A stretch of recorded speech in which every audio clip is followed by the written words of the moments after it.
que vamos a arrancar con el primer tema, y el primer tema es los signos de los tiempos. Quiero que me acompañe con su Biblia al Evangelio de Mateo, capítulo 16, y vamos a leer del 1 al 3, por favor. Cuando lo tenga me avisa. Van dos. Mateo capítulo 16, 1, 6, versículos 1, 2 y 3. Y con esto arrancamos esto de los signos de los tiempos. Estos signos de los tiempos era parte del tema que hablaban Jesucristo con los fariseos y con los que escuchaban su mensaje. ¿Ya lo tiene? Dice la Biblia, versículo 1 del capítulo 16. Vinieron los fariseos y los saduceos para tentarle y le pidieron que les mostrase señal del cielo. Mas él respondiendo les dijo: cuando anochece, decís buen tiempo, porque el cielo tiene arreboles, y por la mañana hoy habrá tempestad, porque tiene arreboles el cielo nublado. Hipócritas, que sabéis distinguir el aspecto del cielo, mas las señales de los tiempos no podéis. Estoy seguro que cada uno de ustedes, al igual que yo, en nuestro día a día, en nuestro trabajo, en la especialidad que tenemos o en el campo en que nos desenvolvemos, conocemos las herramientas, podemos interpretar los sucesos, podemos hacer un pronóstico de lo que viene, etcétera, etcétera. Lo mismo ocurría con los fariseos y los saduceos al querer tentar a Jesucristo. Y el Señor les dice: pues ustedes ya saben. Amén. Nosotros también deberíamos de saber, y para eso es este tema. Arrancamos entonces. Primero tenemos que hablar que para Dios todo es historia. Él conoce el final desde el principio, amén. Y tenemos que hablar de dos atributos de Dios: la omnisciencia de Dios. Usted sabe lo que es omnisciencia. Todo lo sabe, todo lo conoce, tiene toda la sabiduría, el pleroma de toda la sabiduría, todo lo sabe, lo conoce, lo escruta y lo discierne él. Pero hay una palabrita bien interesante que para mí ha sido de mucha bendición y me ha aclarado muchos conceptos a la hora de acercarme a la palabra de Dios, y es la presciencia de Dios. ¿Qué quiere decir la presciencia de Dios? Es el previo conocimiento. Él conoce de anticipado si tú vas a poner atención o si no vas a poner atención. Él conoce tus respuestas y mis respuestas. Él ya sabe el camino que vamos a tomar, por así decirlo, amén. Eso no quiere decir que Él esté como un titiretero manejando nuestra vida. Tenemos un libre albedrío, amén. Y la palabra griega es prognosis, y específicamente está en estas dos escrituras. Aunque Dios lo conoce todo, para nosotros la verdad, el conocimiento de Dios es una verdad progresiva, es una verdad que va en aumento e incremento. Cuando yo miro atrás esa revelación progresiva que Dios ha hecho en mi vida, digo: ¡ala, Señor, tan baboso que era!, ¿verdad? Y poco a poco esa verdad va creciendo, se va formando en nuestras vidas, amén. Y cómo esa verdad se forma en nuestras vidas, cómo Dios nos revela esa verdad progresiva, cómo la transmite. Uno, por medio de su palabra, amén. Dos, por medio de su Santo Espíritu, por la inspiración de Dios a través y la guianza a través de su Santo Espíritu. Y también es por palabra y por espíritu, es por teoría y es también por experiencia. Hay cosas que tal vez ya las conocemos, ya las sabemos aquí, pero que no se han hecho experiencia en nuestra vida. Y para esto está el lugar santo. ¿Se recuerda del lugar santo? Cuando el sacerdote entraba al lugar santo, a mano izquierda, ¿qué mueble tenía? El candelabro. Esa es la teoría. Ahí están los mandamientos, los preceptos, los estatutos, la ley de Dios. Pero a mano derecha había otro mueble: la mesa de los panes. ¿Se recuerda? Ahí es donde está el testimonio de esa ley, de esa teoría, de esa palabra que Dios nos da a nosotros. En la mesa de los panes uno come de esa palabra, es el testimonio que Dios forma, las experiencias que Dios nos da en nuestra vida. Así que teoría y experiencia, amén. Palabra y espíritu. Entonces, Dios nos deja su palabra. Segunda de Pedro, capítulo 1, 19 al 21 dice, y esta cita es tremenda. Dice la Biblia, tenemos también la palabra profética más segura. Y subrayé ahí palabra profética, porque toda la escritura es una profecía. Toda la escritura es una profecía. Ciertas profecías ya se han cumplido históricamente y también se han cumplido en tu vida. Hay otras profecías que no se han cumplido. Y como nos vamos a perfilar a los signos de los tiempos, hay cosas que aún no se han cumplido. Entonces es una palabra profética. Pero la Biblia nos dice, es la palabra profética más segura. Amén. Y dice, la cual hacéis bien en estar atentos. Y miren, lo que está del lado de Dios ya no lo dio. Su palabra bendita, eterna, segura, es torre fuerte para nosotros, es refugio para nosotros, es roca firme para nuestra vida. Amén. Ahora nos toca a nosotros. ¿Y qué es lo que nos toca a nosotros? Estar atentos. Y la Biblia nos dice que cuando yo estoy atento, cuando tú estás atento, entonces hacemos bien. Como a una antorcha que alumbra el lugar oscuro hasta que el día esclarezca y el lucero de la mañana salga en vuestros corazones.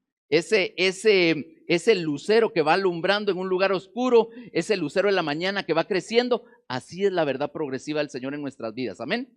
Cuando lo estamos anhelando, cuando estamos atentos, recibimos de esos rayos de luz de su palabra profética. Amén. Seguimos con el versículo 20. Entendiendo primero esto, que ninguna profecía de la Escritura es de interpretación privada. Y aquí la misma Biblia nos va como restringiendo el camino, ¿verdad? Y nos hace una advertencia. Esta profecía no es de interpretación privada. Amén. Debemos de consultar, debemos de preguntar. Hay hombres y mujeres que nos llevan la delantera. Amén. Porque nunca la profecía fue traída por voluntad humana, sino que los santos hombres de Dios hablaron siendo inspirados por el Espíritu Santo. Por eso es que sabemos que la profecía, esta profecía que contiene la Biblia, es la palabra profética más segura. Amén. Jesús es el profeta que Moisés profetizó que vendría, perdón la redundancia. Él es el profeta de profetas y Moisés lo profetizó en Deuteronomio capítulo 18, versículos 15 y 18. Después usted lo puede revisar. Nos vamos a Apocalipsis 19, 10, porque el testimonio de Jesús es el espíritu de la profecía. Fíjese qué tremendo, porque no solo son las palabras de Jesús, se recuerda, teoría, pero también experiencia. No solo las palabras de Jesús, las que Jesús dijo, sino su testimonio. Y ahí el Señor nos marca un camino para nuestras vidas. Apocalipsis 22, 7 dice, bienaventurado el que guarda las palabras de la profecía de este libro. Mire, aquí hay una bienaventuranza para su vida y para mi vida. Amén. Listo. Entonces, si Dios nos dejó su palabra, ¿cuál es esa palabra profética más segura? Y la podemos resumir en 3 puntos básicos. Primero, el plan de salvación. Eso estaba profetizado desde el Antiguo Testamento. El camino de santidad es algo que día a día se está haciendo en nuestras vidas. Está profetizado también. Y también la Biblia nos habla de los últimos tiempos. Amén. Nos estamos introduciendo, por no decir ya estamos en los últimos tiempos. Y por eso es importante la profecía de este libro. Entonces entramos de una vez en el punto 3, los últimos tiempos. ¿Qué es eso de los últimos tiempos? Estamos viendo el tema general que es los signos de los tiempos. Dice la Biblia que, bueno, esta es introducción, toda la profecía con respecto a los últimos tiempos se construye como un edificio. Toda la Biblia nos habla, especialmente el Nuevo Testamento, de que Dios quiere hacer un edificio espiritual en nosotros. Y así es todo lo que respecta a los últimos tiempos. ¿Cómo se construye este edificio? Primero con las palabras de Jesús como fundamento. Y esto es importante. Las palabras de Jesucristo tienen que ser el fundamento para adentrarnos en todo el tema de los últimos tiempos y de los signos de los tiempos. ¿Qué más? las profecías del Antiguo Testamento, lo que conocemos como los profetas, y la doctrina de los apóstoles. Efesios 2:20 dice, edificados sobre el fundamento de los apóstoles y profetas, siendo la principal piedra de ángulo Jesucristo mismo. Les voy a transmitir un ejemplo que alguien dio, y él ponía el ejemplo de un avión. La parte central del avión donde van todos los pasajeros es como decir las palabras de Jesucristo, y cada una de las alas del avión son los profetas y la doctrina de los apóstoles, y con esas tres partes el avión puede volar por los cielos. Algo así es el equilibrio que tenemos que tener en ese edificio, en esa estructura espiritual. Esto también nos lo habla 1 Corintios capítulo 3, versículos del 9 al 11. Y aquí tengo como un esquema, esto usted lo tiene ahí en su material. Ese edificio lo construimos entonces con este esqueleto.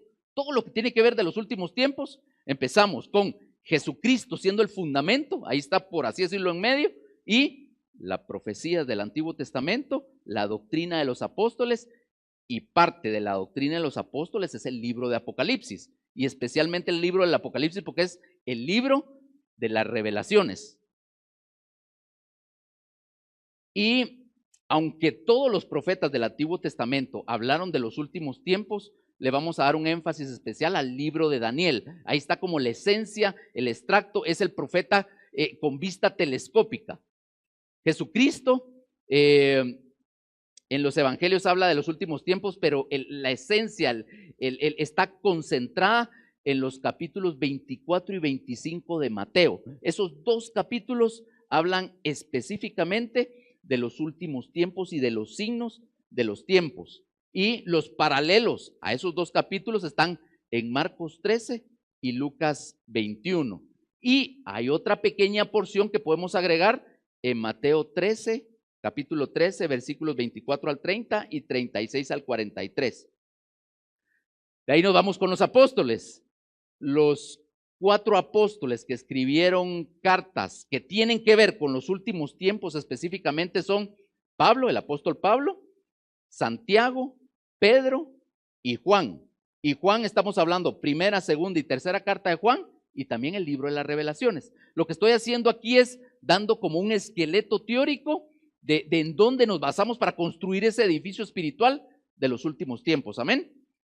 Usted tiene toda su teoría en ese manual y está desarrollado. Por motivos de tiempo no lo voy a hacer, pero por ejemplo, usted puede venir en la página 6 de su manual, y casi al final, hasta abajo, hay un literal B y dice Cristo.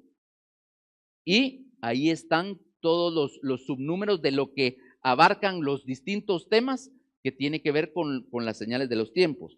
Por ejemplo, ahí dice el primer numeral, las señales de su segunda venida, señales antes del fin. Y hay otros subtítulos. De ahí dice, el 2 dice, la gran tribulación, la segunda venida, la higuera, los días de Noé, el siervo fiel, el siervo infiel, etcétera, etcétera, etcétera. Y así se va Mateo 24 y 25. ¿Lo puede ver? Hermanos, esta es como la parte teórica y no nos vamos a meter a esto, pero es importante que usted lo tenga, que lo revise en su casa. Ya tiene usted ahí el chivo a dónde ir certero para abarcar como el enfoque grande acerca de este tema. Ahora, aquí entro a lo que me interesa tocar con ustedes, y es hacer un resumen, un intento de armar el rompecabezas. ¿Por qué un intento de armar el rompecabezas? Porque parte de ese edificio que se construye con los profetas, Jesucristo y la doctrina de los apóstoles es para que nosotros estemos con certeza de lo que está por venir, los signos de los tiempos. Y si yo puedo ver que si está nublado y viene viento fuerte y de repente empieza a hacer frío, sé que va a llover, algo así debería espiritualmente de ocurrir en mi vida, teniendo toda la información que la palabra de Dios me proporciona en estos esquemas. ¿Me doy a entender? Por eso es importante esto. Y vamos a hacer el intento de resumen para armar el rompecabezas de los signos de los tiempos. Isaías 28:10, esta cita la han oído una y otra vez en casa Josué, porque mandamiento tras mandamiento, mandato sobre mandato, renglón tras renglón, línea sobre línea, un poquito aquí, un poquito allá. No es hacer doctrina de una cita, no es agarrar dos citas y hacer doctrina. Amén. Un poquito aquí, un poquito allá, con todo el consejo de la palabra de Dios. Hay algo que aclarar para meternos a armar ese rompecabezas. Van a ver que no es tan difícil. Y lo primero es que la Biblia nos habla de eventos que van a ocurrir. Como no han ocurrido, entonces pues los tenemos como en claroscuro. Y esos eventos, aquí remarco que pueden ocurrir simultáneamente o consecutivamente. ¿Me doy a entender? Simultáneamente hay eventos que pueden ocurrir al mismo tiempo o traslaparse en un momento del tiempo. ¿En cuál momento? No lo sabemos con exactitud. Y otro grupo es eventos que vienen consecutivamente. Después de un evento viene otro consecutivo y así nos vamos.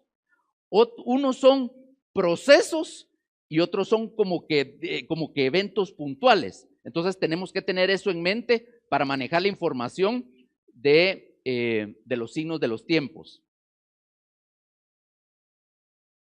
Y este es algo importante que hay que acotar. Sin embargo, todos los eventos que vamos a describir deben de ocurrir antes de la segunda venida de nuestro Salvador Jesucristo. Amén. Yo me recuerdo antes cuando puse esto, me recordaba en esa verdad progresiva. Yo no tenía muy claro el tema del arrebatamiento y de la segunda venida. Y en algún dado momento los mezclaba. Después los logré identificar bien y los separaba. Dos eventos distintos, pero en mí quedó un lenguaje religioso. Y ese lenguaje religioso lo utilizaba yo. Gracias a Dios me lo corregí y lo he oído en muchos de ustedes. Y es, por ejemplo, nos miramos el domingo. Primero Dios, si es que el Señor no viene antes. ¿Han oído eso? ¿Va que sí lo han oído? Fíjense que en mi caso, cuando yo miro eso, lo decía en automático. Amén. Y cuando decía, si el Señor viene antes, cuando miramos el lenguaje bíblico, estaríamos hablando de la segunda venida de nuestro Señor Jesucristo. Y el Señor Jesucristo no viene en cualquier momento. Amén. ¿Me estoy dando a entender? Deben de ocurrir estos eventos que vamos a describir a continuación para que el Señor Jesucristo en su segunda venida venga aquí a la tierra. Primer evento, y aquí empezamos, por favor, póngale ahí atención. Primero, la iglesia de los últimos días, la iglesia de la Odisea, Apocalipsis capítulo 2. Usted es la Odisea, yo soy la Odisea, nosotros somos la Odisea. Debe de ocurrir ese evento, ese proceso de la iglesia de la Odisea en su vida y en mi vida. Porque la palabra de Dios es sí y amén. Y la palabra se cumple. Lo sepa yo o no lo sepa, la palabra se cumple. Amén. Así que debo de investigar la iglesia de la Odisea. Usted es la Odisea, yo soy la Odisea. Y consciente o inconscientemente, nosotros caemos en el tema de la Odisea. ¿Se recuerda lo que dice la iglesia de la Odisea? Se lo dejo de tarea porque lo hemos hablado muchas veces. Enfóquese en la iglesia de la Odisea, punto número 1. Punto número 2, y aquí como que, bueno, ¿y aquí a dónde está entrando? Con el título de los 10 reyes. La Biblia nos habla de que antes de la segunda venida de nuestro Señor Jesucristo, como parte de los signos de los tiempos que nos marcan un norte, están la aparición, el surgimiento de los 10 reyes. Eso está escrito en el libro de Daniel y en el libro de Apocalipsis. Y por aquí les traigo una fotografía. Esos 10 reyes se deben de levantar del imperio romano, el imperio romano que resurge. ¿Se acuerda usted de la estatua de Nabucodonosor? ¿Sí? ¿Se recuerda de los pies y de los dedos de los pies de la estatua de Nabucodonosor? Esos son los 10 reyes. Amén. Puede ser que los 10 reyes estén a la vuelta de la esquina, no lo sé, pero deben de surgir esos 10 reyes para que vayamos armando el rompecabezas. ¿Me doy a entender? Listo. Entonces, atento a las noticias. Estoy resumiendo, ¿verdad? Puntos como neurálgicos. El anticristo, este personaje, debe de aparecer en la escena mundial. Y Apocalipsis capítulo 6, versículo 2 nos habla de que es la figura del jinete del caballo blanco. En el capítulo 6 hay 4 jinetes. ¿Se recuerda los 4 jinetes? Ok, el primer jinete es el que lleva montando el caballo blanco y es el surgimiento del anticristo. ¿Quién es el anticristo?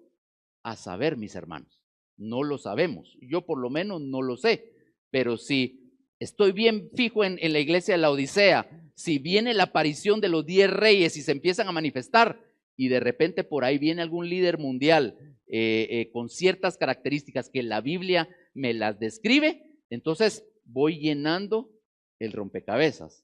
¿Me doy a entender? Y entonces si el viento sopla, puede ser que venga el aguacero. Amén. Ese es el tema de los signos de los tiempos. Las figuras, las imágenes que pongo, ya después al verlas bien no son tan exactas, así que perdóneme si de repente encuentra algún error, pero a veces es difícil encontrar imágenes apropiadas. Listo. Después de esto, la Biblia nos habla de que deben de ocurrir convulsiones políticas, deben de ocurrir convulsiones sociales, convulsiones religiosas, convulsiones económicas, deben de venir guerras, rumores de guerra, nación contra nación, deben de haber pestes, deben de haber hambrunas. A veces como que nos suena algo por ahí, ¿verdad? Cuando siempre que pestes, me recuerdo del famoso ébola, me recuerdo del Zika, me recuerdo del H1N1, etcétera, etcétera, etcétera. ¿Sí? Hay que tenerlos ahí en el radar. Guerras, ya lo vamos a ver un poquito en la actualidad, que es el tema que vamos a abordar. ¿Qué más debe de ocurrir al armar este rompecabezas? Deben de haber eventos naturales, desastres naturales, como terremotos. Debe de haber persecución. La Biblia nos habla de que va a haber persecución para los creyentes. Dice la Biblia también que va a haber apostasía. Cuando hablamos de apostasía es gente que conoce al Señor, convertidos y caminando en ese camino de santidad como usted y como yo, y que de repente da vuelta atrás a causa del engaño. La Biblia también nos habla de que el amor de muchos se enfriará, y también nos habla de la cobardía. Fíjese que como ese amor de muchos se enfriará, como que por ahí en el horizonte se vislumbra. No sé si usted lo ha podido ver. Eso se está vislumbrando ya. Amén. Y aquí les traje una imagen. La Biblia habla de que todos estos no vienen de afuera, sino que salen de nosotros. Amén. Gente que aparenta piedad, pero que niega su eficacia. ¿Se recuerda? La Biblia también nos habla de que debe de haber un pacto de paz. Y ahí puse el periodo de tiempo de 3 años y medio. ¿Se recuerda de la semana 70 de Daniel? Lo vimos en nosotros atalayas. Esa semana son 7 años y eso se divide en 2 partes. En la primera parte, los primeros 3 años y medio, debe de ocurrir este pacto de paz. La Biblia también nos habla en ese rompecabezas que deben de surgir los 2 personajes que se conocen como los 2 testigos. Esos personajes aún no han surgido, o por lo menos yo no los he visto. ¿Alguno de ustedes los ha visto? Es parte del rompecabezas que se tiene que completar.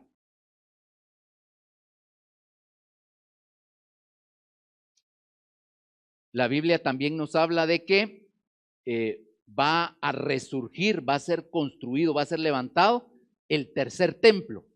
¿Sí? Esto como que lo hemos oído ahí en las noticias de internet, ¿verdad? Pero lo tremendo de eso cuando miramos lo que el templo fue en el Antiguo Testamento y en los días de Jesús, lo que ocurrió con el templo y cómo el pueblo de Israel está afanado en volver a levantar ese templo, y la Biblia confirma, Antiguo y Nuevo Testamento, que ese templo va a ser levantado. Amén. Es parte del rompecabezas. Mire, hay maquetas, hay diseños, ya todo está.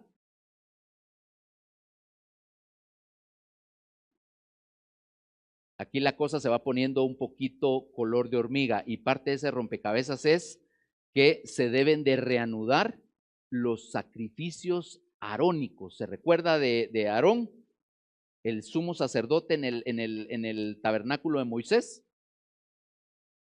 Solo para recordarle, estos sacrificios arónicos son terrenales, son temporales y son imperfectos. Lo tiene claro, ¿verdad? Mire, esto se va a levantar, y es de miedo escuchar que inclusive hay muchos cristianos como una fascinación que están contentos porque el tercer templo va a ser levantado. Toda esa gente pro Israel y que sí, que van a levantar el tercer templo y se va a restaurar la adoración a Dios.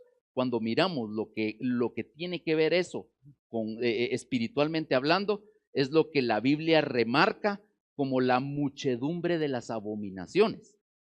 Eso es tremendo, porque teniendo el sacrificio único, perfecto, espiritual, eterno y celestial de Jesucristo, más valioso que el oro y la plata, su sangre preciosa, volver a poner todos los sacrificios animales imperfectos y perecederos. A esto la Biblia le llama la muchedumbre de las abominaciones.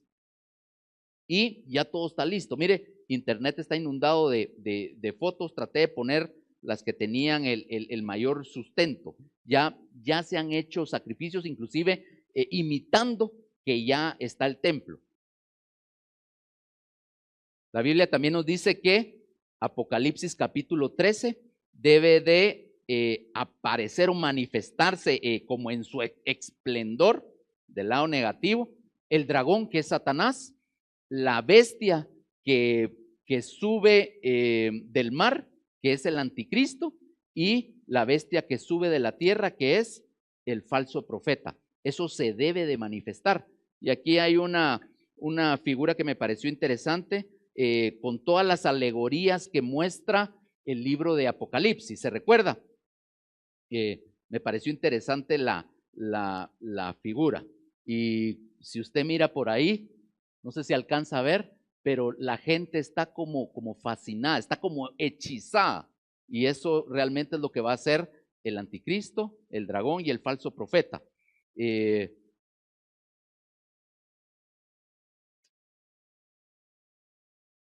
Cuando sea la aparición de estos personajes, va a haber un rompimiento, un quebrantamiento de ese pacto que fue sellado, y él va a hacer cesar el sacrificio y la ofrenda del tercer templo que va a ser levantado.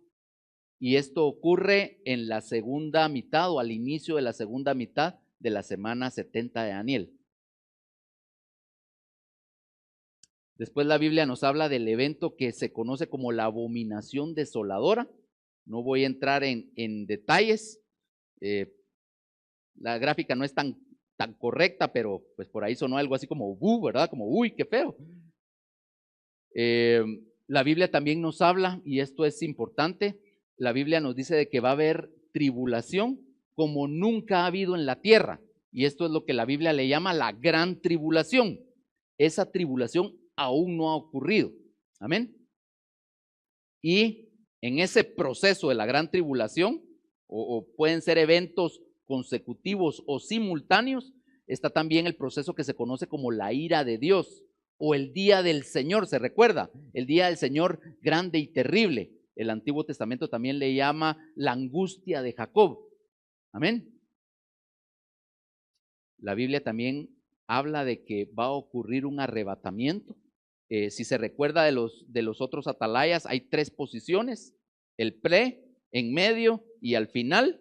Eso lo tenemos que tener en el radar. Esas citas las tiene ahí en su manual. Lo que sí la Biblia nos asegura es que el arrebatamiento es porque la iglesia no debe pasar la ira de Dios. Amén. La ira de Dios no está para la iglesia, no está para la amada del Señor Jesucristo. Esa ira de Dios, esa gran tribulación, ese día del Señor es específicamente para el pueblo de Israel y va a pegar el coletazo a todo el mundo no creyente o impío. Amén. Ahí hay una imagen. Y ocurre la batalla de Armagedón o el sitio de Jerusalén. Son procesos o simultáneos o consecutivos en el valle de Megiddo. Posteriormente a eso, en el rompecabezas, la Biblia nos habla de que las potencias de los cielos serán conmovidas. Los astros que nosotros conocemos van a ser conmovidos. Imagínense lo tremendo de eso. Ahí ya estamos en la pura el tiempo de la ira de Dios. Y todo esto tiene que ocurrir antes de el evento de la segunda venida de nuestro Señor Jesucristo. Amén. Ahora, yo cuando empecé a abordar todos estos temas, yo lo miraba así como bien lejos, ¿verdad? ¿Y eso qué tiene que ver conmigo? ¿Verdad?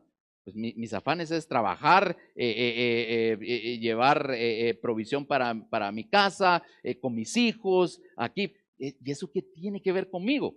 Y puede ser que usted diga ahorita hasta esté aburrido como, bueno, ¿y eso qué tiene que ver, verdad? Vamos a entrar un poquito en el tema de la actualidad.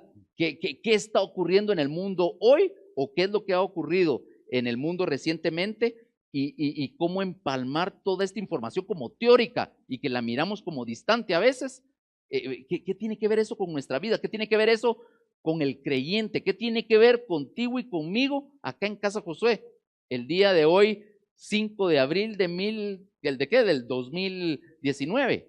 O sea, ¿qué tiene que ver eso con nosotros? Y entonces entramos al punto 6, en su manual usted lo tiene, el enfoque actual. Eso está en la página 10. Nos saltamos el punto 5 para que usted después lo revise en su casa, el perfil del creyente de los últimos tiempos. La Biblia también habla o da información de cómo debe de ser el creyente de los últimos tiempos. Debe de estar alerta, debe tener aceite, avivado en el fuego del Espíritu, debe estar vigilante como atalaya. Este seminario se llama Atalaya 3, ya llevamos 2, es parte del perfil del creyente de los últimos tiempos. Amén. Eso lo revisa usted en su casa, por favor, y vamos a entrar entonces al enfoque actual. Y vamos a tocar un tema que tiene que ver con Israel, el pueblo de Dios. ¿Me va siguiendo, hermano? Bendito sea su nombre. La Biblia en Mateo 24, como parte de toda esa teoría escatológica, de esas palabras de Jesús que le enseñó a sus discípulos, nos habló de la higuera. Y la higuera es figura de Israel. Ahí está la cita bíblica en donde aparece, y la Biblia nos dice que cuando la higuera esté floreciendo, cuando broten las hojas, hay que estar pendientes, hay que estar atentos. ¿Por qué? Miren, este pueblo no había florecido por mucho tiempo, y en el siglo pasado empezó a florecer en actualidad reciente. Por eso es importante para nosotros. Me gustó esta figura, al fondo el templo en Jerusalén y pues una figura como de Jesucristo examinando la higuera. ¿Qué nos dice la Biblia acerca de la higuera? Al hablar del pueblo de Israel y uniendo varios versículos en varios extractos de la palabra, nos habla de que el pueblo de Israel que estaba en dispersión va a volver proféticamente, iba a volver a habitar en su tierra. Amén. Y eso ha ocurrido. El 14 de mayo de 1948, el siglo pasado, fue el reconocimiento de Israel como nación-estado. Y aquí hay una pequeña fotografía de la proclamación de independencia por David Ben Gurión. Y la Biblia también nos habla de que Jerusalén, la ciudad, debía de estar en posesión de los judíos. Y esto ocurrió. Israel recuperó Jerusalén de una manera, hablemoslo así, parcial, en la Guerra de los 6 días, que sucedió en el año 1967.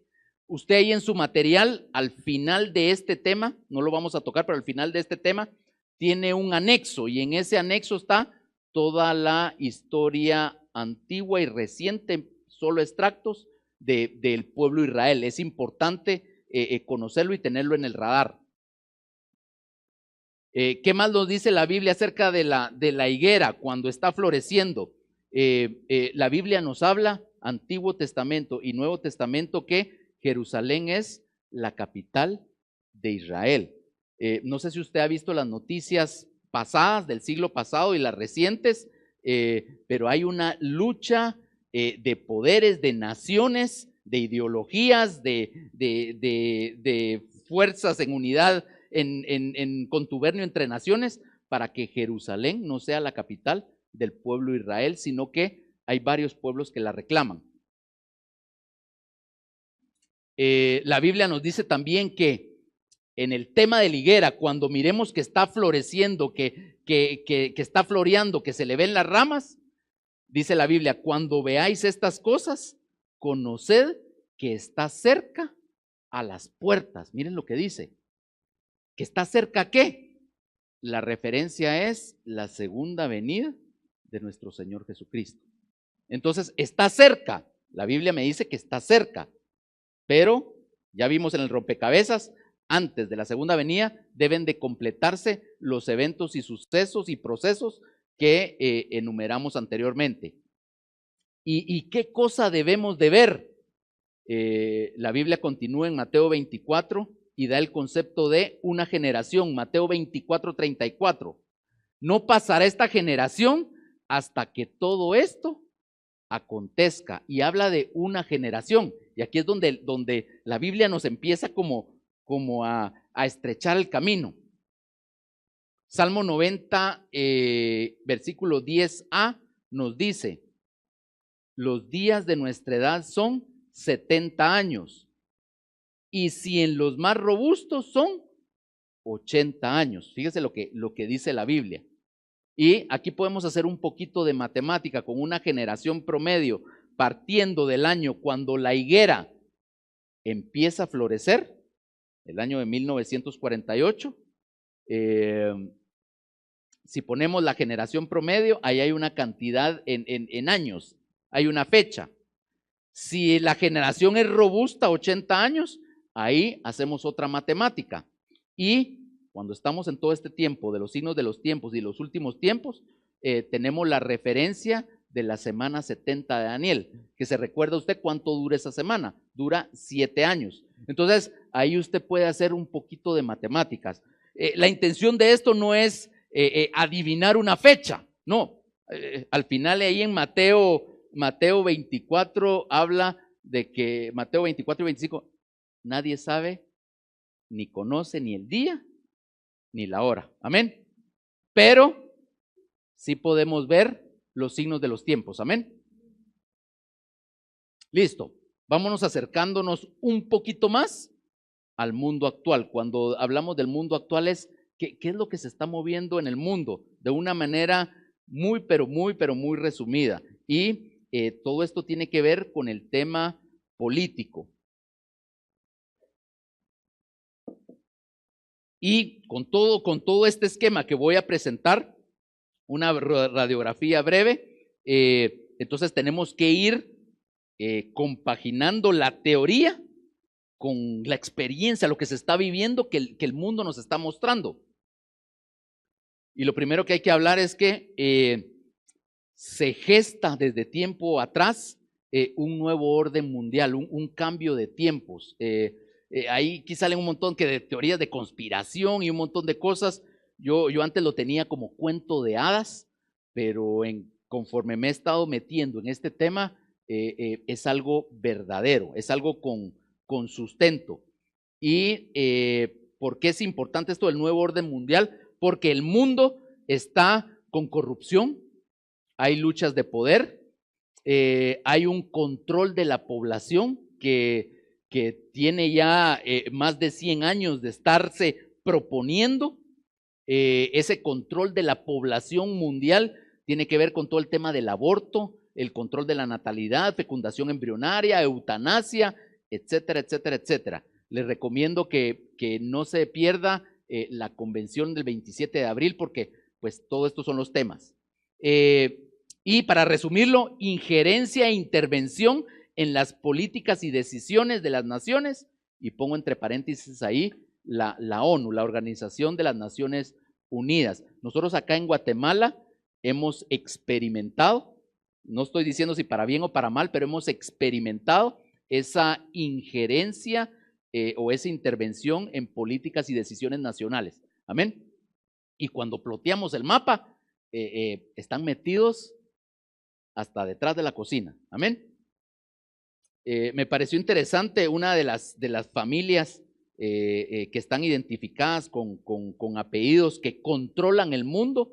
Este es uno de los miembros de la familia Rockefeller, y en el año 1994, ante una reunión con embajadores de la ONU, dijo: estamos al borde de una transformación global. Todo lo que necesitamos es la correcta gran crisis y las naciones aceptarán el nuevo orden mundial. Las Naciones Unidas están construyendo un escenario de gobierno global. Esa es la intención, un gobierno global. Como parte de ese enfoque actual, es interesante ver ese tema. Las guerras, siempre han habido guerras en toda la historia de la humanidad. Hoy hay lugares en el planeta Tierra que están calientes y que se pueden poner hirviendo en cualquier momento. Hay naciones convulsionadas, muy cerquita de nosotros hay 2 naciones convulsionadas, y me llamó la atención este mapa por la actualidad, que es del año 2019. No sé si lo logra ver, es un globo, ¿sí? El continente americano, el continente africano, Europa, Asia, y se están gestando como herencia del 2018 25 conflictos de tipo militar o violento, en donde están muriendo muchas personas. Y usted ahí puede ver, me llamó la atención, guerra civil en Sudán del Sur. Me tuve que ir a investigar porque no sabía de eso. Está la guerra de Afganistán, la guerra en Siria, y oh sorpresa, el vecino de arriba se está muriendo mucha gente. Está considerado como un conflicto a gran escala, hablemoslo así, contra el narcotráfico. Y entonces, ¿de qué me sirve eso? ¿Por qué Edgar me está hablando de eso aquí en iglesia? Porque parte de los signos de los tiempos es nación contra nación, pueblo contra pueblo. Se levantan guerras, se gestan guerras. Y cuando miramos que hay un nuevo orden mundial y que hay una entidad que quiere tomar el control de todo lo que está sucediendo y que le interesan mucho las grandes crisis, entonces como que todo se va uniendo. Por eso es que lo tocamos. A nivel social, anarquía, violencia, depravación, el hombre por el hombre, hedonismo. Está también el tema del terrorismo, es una variable que antes no se tenía, ahora se tiene. El racismo ha aumentado a gran escala, el antisemitismo es récord, y las migraciones masivas es otra de las variables que antes no se contaba y a gran escala se cuenta ahora. Europa está prácticamente invadida por musulmanes. Algo que tiene que ver con todo el posmodernismo, el relativismo, ya lo habíamos platicado con ustedes también anteriormente en otras prédicas, ataque contra la moral, la ética y los principios religiosos, la nueva izquierda, y en todo esto viene lo de la ideología de género, y Aquí hay una grafiquita que me llama la atención, este es de un libro, pero si usted le pone un poquito de coco, tiene mucha información de todo lo que ya está en Guatemala y que y Guatemala puede caer de rodillas ante todo esto. La parte sensorial, estamos en un tiempo del posmodernismo en donde todo es por sensaciones, por sentires, ¿verdad? Y la iglesia no está exenta de esto, cuidado con eso, porque es como sensual. Estamos en la generación del espectáculo. El tema económico, el tema tecnológico son variables, no me voy a meter en esto.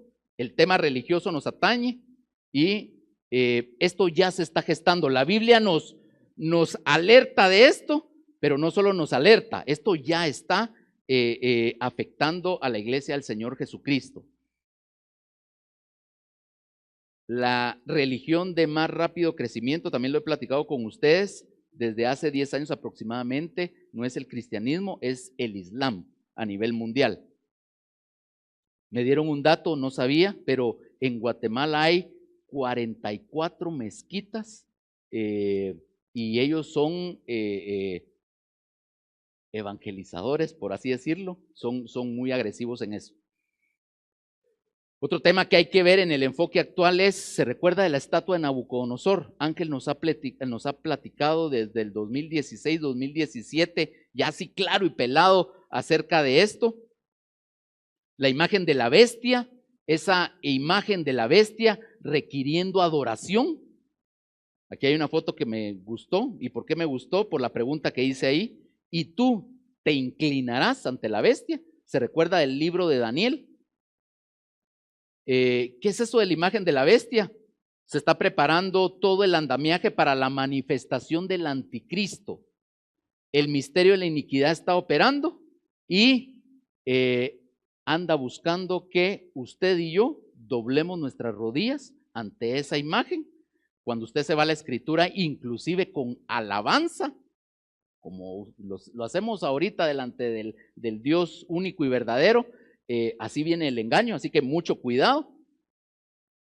Y voy a decantar en algo que está ocurriendo actualmente y que le puse ahí, así le llaman, el efecto Trump. Me acuerdo que cuando yo oí de la primera vez de Trump, así como que, bueno, lo había visto en la tele, etcétera, etcétera, pero cuando uno empieza a ver lo que está ocurriendo, he preguntado con dos personas que, pues, que en teoría tienen un criterio mucho más amplio y grande del mío, tanto a nivel político, global, como a nivel espiritual, y ambas personas han coincidido en que Dios puede estar detrás de este efecto Trump. No estoy diciendo que Dios esté detrás, solo hay que analizar este tema. ¿Quién es Donald J. Trump? Y usted ahí lo puede ver rapidito, me interesaría porque es interesante. En la página 12, ahí dice usted, tiene literal de el efecto Trump.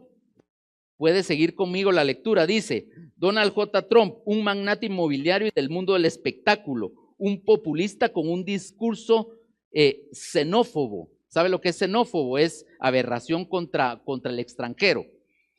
Machista y antisistema, un demagogo, un hombre que ha revivido las tradiciones más oscuras de su país, que colocó en el centro del discurso político el insulto y la descalificación, un admirador de Vladimir Putin. Imagínense, un presidente de los Estados Unidos de Norteamérica admirando al contrincante, un hombre solo contra todo y contra todos, sin depender de donantes multimillonarios, venció a las dos familias políticas más poderosas de los Estados Unidos, los Clinton y los Bush. Se enfrentó al aparato de su propio partido republicano, si no estoy mal, contra 16 candidatos que llevaban las de ganar contra él, a los medios de comunicación, a Wall Street, a las grandes capitales europeas, asiáticas y latinoamericanas, a todos les dijo hasta de qué se iban a morir, y a las organizaciones internacionales como a la OTAN y la ONU. Un hombre provocador, mal hablado, casado 3 veces con modelos, acusado de adulterio con una actriz de dudosa procedencia y un hombre particularmente no religioso, alguien poco evangélico, pero tiene un aliado en su país y ese aliado es, oh sorpresa, la derecha evangélica, la parte conservadora del país. Como que ahí hay cortocircuito, ¿verdad? O sea, a mí hasta pena me daría o le pediría a Dios si puedo imponer mis manos sobre Trump, ¿verdad? No va a ser que me contamine, por así decirlo, ¿verdad? Y mire, la iglesia evangélica, la conservadora en Estados Unidos, lo ha apoyado. No estoy diciendo absolutamente nada, solo les estoy diciendo lo que actualmente de 3 años para acá está ocurriendo. Parte del efecto Trump. Contra todo pronóstico, el republicano Donald J. Trump gana las elecciones el 8 de noviembre del 2016. Mire, contra todo pronóstico, no debía de ganar. Y se convierte el 20 de enero del 2017 en el presidente número 45 de los Estados Unidos de Norteamérica. Y me llamó la atención esta fotografía, ¿verdad? Esta revista es como un reflejo de lo que el mundo habla. Lo que habla esta revista es lo que el mundo habla. Por eso yo le he dicho, cuando usted mira un librito que dice número 1 en ventas del New York Times, no lo compre, hombre. El mundo aconsejándole. No sé si logra ver todos los epítetos que dice, ¿verdad? Y no lo logran ver. Bravo, bravucón o peleador, un showman, un aguafiestas, un demagogo, y falta una casilla por marcar. Y lo que dice en esa casilla es el 45 presidente de los Estados Unidos de Norteamérica. Esa casilla fue llenada. Lo interesante es, váyase a su Biblia y mire qué dice Isaías 45. Igual, no estoy diciendo absolutamente nada, pero el número 45 pega casi perfectamente con lo que vamos a ver ahorita. Miércoles 6 de diciembre del 2017, Trump reconoce a Jerusalén como capital de Israel y ordena el traslado de la embajada de Estados Unidos a Tel Aviv, de Tel Aviv a Jerusalén. Usted ha oído hablar a Ángel, prendió fuego extraño. Ese es el comentario que ha dicho Ángel con esta decisión. 3 meses después, el lunes 5 de marzo del 2018, Trump recibe una visita del primer ministro de Israel, Benjamín Netanyahu, y compara a Trump con Ciro el Grande. Y aquí ya no le estoy hablando de la iglesia evangélica, le estoy hablando del primer ministro de Israel, que nada tiene que ver con la iglesia evangélica, solo cuando tiene conveniencia, entonces ahí está tomándose fotos, pero el judío y el evangélico, amén, y él lo compara con Ciro el Grande, y lo que dijo literalmente fue: quiero decirles que el pueblo judío tiene una larga memoria, por lo que recordamos la proclamación del gran rey Ciro el Grande, rey persa, hace 2500 años. ¿Por qué es importante esto? Porque nos está hablando de historia bíblica, ¿o no? Él proclamó que los exiliados judíos en Babilonia, ¿se recuerda usted? Zorobabel, Esdras, Nehemías, yo hasta me emociono a oír a Netanyahu, podrían regresar y reconstruir nuestro templo en Jerusalén. Y recordamos que hace unas semanas el presidente Donald J. Trump reconoció a Jerusalén como la capital de Israel. Señor presidente, esto será recordado por nuestro pueblo a través de los siglos. Si se da cuenta, esto ya no es un evangélico fanático el que lo está diciendo. Es un judío representante de la nación judía, del Estado judío. Y habla de la Biblia, está hablando de personajes bíblicos y lo empalma. ¿Qué es importante para nosotros? Que si Trump es ungido o no es ungido, no, eso no es lo importante. Se recuerda el rompecabezas de los signos de los tiempos. Una de esas señales es el tercer templo. ¿Sí? Aquí Trump se queda a un lado, no nos interesa Trump. Las señales están ahí sobre la mesa. Amén. Aquí está la foto oficial. Y han oído hablar del Instituto del Templo. Esto es un instituto que se creó y que está preparando todo para el tercer, levantar el tercer templo y volver a comenzar los sacrificios. Algo que va a ocurrir en la semana 70 de Daniel, sí o sí. Y mire lo que hace este instituto, ¿verdad? Una ficha conmemorativa y hay dos gráficas bíblicas, ¿verdad? Quitemos a Trump, Ciro, y está el templo, el tercer templo. Por eso es que todo esto tiene que ver y nos debe de hablar, hermanos. Amén. Me estoy dando a entender. Esto ocurrió el año pasado.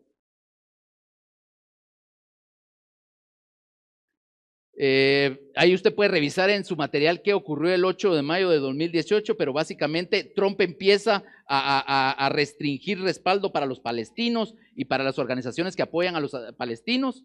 El 14 de mayo del 2018, justo para la celebración del 70 aniversario del surgimiento de la nación del Estado de Israel, Trump abre la embajada de Estados Unidos en Jerusalén. Y usted conoce todo lo que ocurrió, ¿verdad? Y todos los dimes y diretes y toda la inestabilidad que ha ocurrido en el Medio Oriente y en todo el mundo. Es interesante, usted lo puede revisar en su anexo. Solo 6 países respaldaron a Estados Unidos, ¿verdad? Solo superpotencias, la más grande es Guatemala, ¿verdad? Todas las demás son más pequeñas y seguro que ni las conoce, tiene que googlearlas. Algo interesante es, en septiembre del 2018, Trump mandó a anunciar a la Asamblea General de las Naciones Unidas el futuro plan de paz. Este plan de paz se está llamando el plan del siglo. Estos planes de paz, mire, todos los presidentes de Estados Unidos quieren ejecutar ese plan de paz, ninguno ha podido y todos quieren tener ese trofeo, pero la Biblia nos dice que en la semana 70 de Daniel se va a firmar un pacto de paz y eso es lo que nos interesa, amén. Y si ya suena Trump por ahí, si hay información bíblica y si el tercer templo y todo, pues ¿por qué mejor no le ponemos coco, verdad? Él dijo que estaría para principios del 2019, ha de ser complicada esa tarea, ya se está atrasando un poquito, pero en marzo del 2019, el yerno de Donald Trump, Jared Kushner, casado con su hija Ivanka, me imagino que usted la ha oído, es el responsable de preparar el terreno en Oriente Medio para el lanzamiento del plan de paz de 2 estados en la tierra de Israel. Israel quiere el plan, los pueblos árabes no. Ya estoy terminando, me faltan 2. Lunes 25 de marzo, reciente, Trump firma la declaración que reconoce la soberanía de Israel sobre los altos del Golán. No sé si oyó la noticia, eso fue el lunes 25 de marzo. El jueves 4 días antes, el jueves de la semana anterior, lo puso por Twitter y se armó una por todos lados. El fin del fin de semana fueron lanzados cohetes, etcétera, etcétera, etcétera. Es interesante porque los altos de Golán es un lugar súper estratégico para la defensa del pueblo de Israel, ¿verdad? Es un lugar eminentemente militar y la nación más poderosa del país reconoce la soberanía de Israel sobre este territorio de tierra. Y ojo, esta porción de tierra tiene que ver también con Biblia, ¿verdad? No tengo tiempo de hablar de eso. Y ya para terminar, sucedió algo que no lo iba a poner, pero a raíz de una conversación con otra persona me aclaró un poquito y me mandó una información interesante. El lunes 1 de abril, este lunes, el presidente de Brasil es la 5ª potencia a nivel mundial, Jair Bolsonaro se convirtió en el primer jefe de Estado que visita el Muro de los Lamentos acompañado de Netanyahu. Esto no lo había hecho ningún jefe de Estado. Habían ido como en una visita discreta, no una visita oficial. Y interesante, y esto ya lo sabía, pero lo que me llamó la atención fue esto. Bolsonaro firmó un libro en el cual se apoya la construcción del tercer templo de Jerusalén en lo alto del monte del templo. Y ahí está la foto, firmando él en una cueva bajo de donde, a unos metros debajo de donde en teoría debe de erigirse este templo, que en la superficie está con mezquitas musulmanas. Y estas fotos son de ese lunes, en donde están las maquetas y le están explicando todo el tema de lo del templo.